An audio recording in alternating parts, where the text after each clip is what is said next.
All right, so next question is from Tomoe. Tomoe asks about 5G.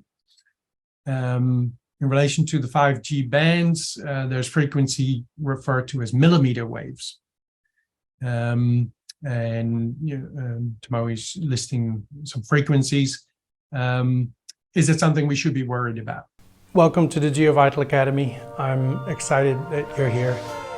Okay, here we are at the building site here in Thailand. So we're going to take some measurements. There's this concept of electronic pollution. I mean, we've been doing this for 35 years, but we're getting more and more involved in the shielding of entire homes. So what an opportunity to do a little bit of an interview with you so people get to know you.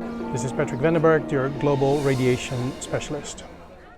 Well, yes, as in all our radio frequency radiation exposure. It's just more of the same bad stuff. Now, the higher the frequency, it does get more difficult to also shield against it. It's a little bit of a double-edged sword, as in shielding can become harder, but when it comes to mass, as in a concrete wall, higher frequencies have more trouble getting through more mass. So, you know, we win a little bit and we lose a little bit, I guess. Yeah, these higher frequencies are also problematic.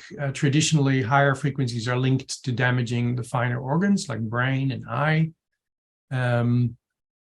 So yes, we should be worried about that, and we should be putting shielding into place.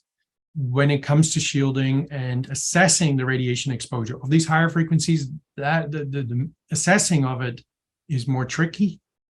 Because the higher the frequencies go, the more astronomically expensive the measuring instrumentation becomes.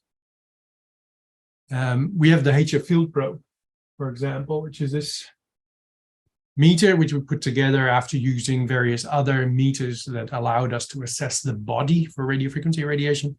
And initially, when we put this meter together, we wanted to buy a chip for this meter that could assess up to 20 gigahertz.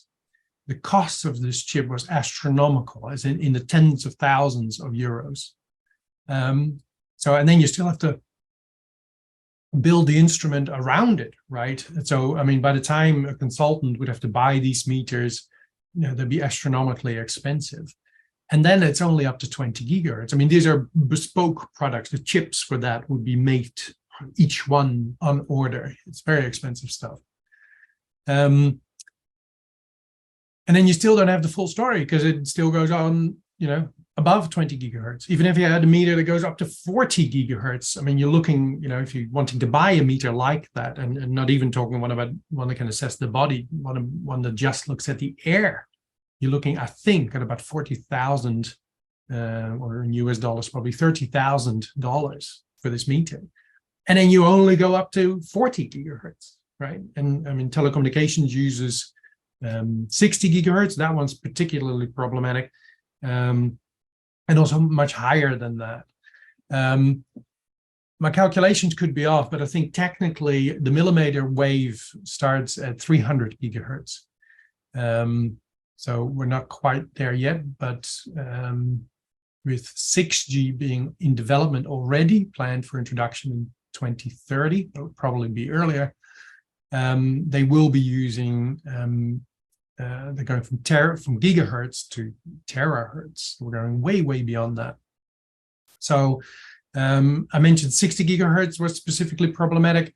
I believe in research, 60 gigahertz was found to interfere with the oxygen uptake of cells or lungs, one or the other. And so, you ask the question, well, why are they using these frequencies? Are they trying to, you know, make the population sicker? I don't think that's the case. I think they're just totally oblivious about the fact that this stuff interacts with our biology and they just pick any frequency they feel like it. But yeah, 60 is particularly a poor choice. So where does it leave us? Well, again, we need to shield our environment. With these higher frequencies, it may be impossible to actually assess that yourself, or even, you know, an EMF consultant. I mean, we're all lovely people wanting to make the world a better place. But you know, we also don't have $40,000, $50,000, $100,000 lying around to invest in a meter to investigate a problem that only still will give us an incomplete picture. So regardless of what you assess, what you measure to be your exposure now, you're always limited to what you can see. And there's always this factor of stuff that you can't see.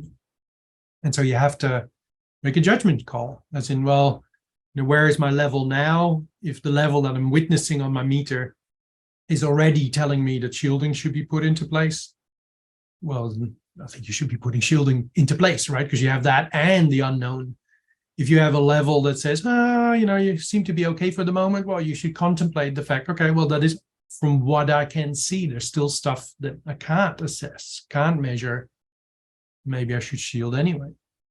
And so, yeah, that's a call you have to make. Shielding, I was teaching that in class this morning, actually.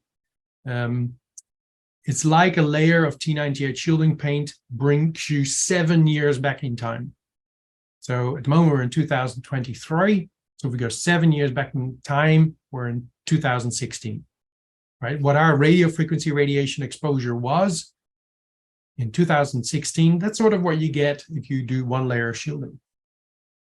If you do 2 layers of shielding, now you're back in 2009. And if you did 3 layers of shielding, which is becoming more and more recommended now, that sort of brings you back to 2002, which is right sort of in the beginning where phone towers were starting to spread.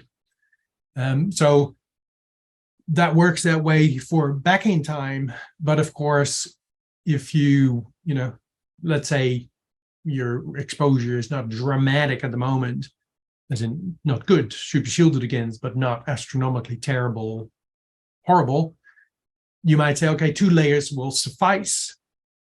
But our exposure only ever increases, right? They rarely turn something off. They just keep hanging more transmitters on. And people keep demanding more data, which is a whole thing that drives these antennas and phone towers popping up, right? It's you and me using data, using Netflix and so on. So if you have, let's say 2 layers would be appropriate now. If you did a 3rd layer, that gives you a 7-year buffer into the future, let's say. So that's why it's good, I think, to preventatively shield. It's a little bit like brushing your teeth. You don't want those nasty looking teeth they show you in dental magazines, right? I mean, you want to have fresh breath today, right? But you also want to have good teeth into the future. And that's also part of why you're brushing your teeth. And with shielding, it's very similar. So yes, we should be worrying about those higher frequencies. And yeah, we should be worrying about it in the bedroom. That area has to be perfect. And at the moment, it seems still that our daytime exposure, we seem to be able to manage that, to get away with that, as long as our sleep environment is good. All right, I hope this answers your question. Thank you.